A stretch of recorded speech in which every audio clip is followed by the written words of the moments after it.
আমি জনগণকে আহ্বান জানাবো, আপনারা ভয় পাবেন না। আজকে বাংলাদেশ সেনাবাহিনী 1974-এর সেনাবাহিনী না।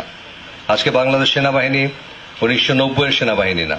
আপনারা যদি যুদ্ধ করতে চান, আসুন যুদ্ধ করি।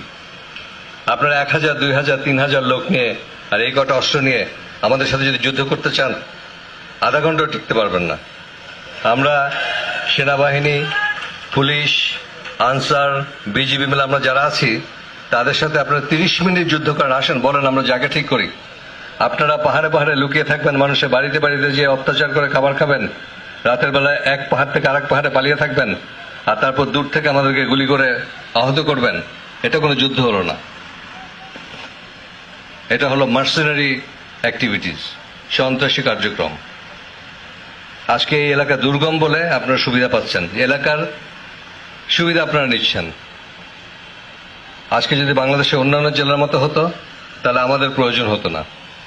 যে কোনো বাহিনী, এমনকি আনসার বাহিনীও আপনাদেরকে সহায়তা করে দিতে পারত। যারা অস্ত্রধারী আছেন, আপনারা অস্ত্র সমর্পণ করেন এবং নিজেদেরকে আমাদের হাতে সোপর্দ করেন। আর না হলে যে কোনো মূল্যে আমরা সবাই সম্মিলিতভাবে আমাদের আপনাদের বিরুদ্ধে যে কোনো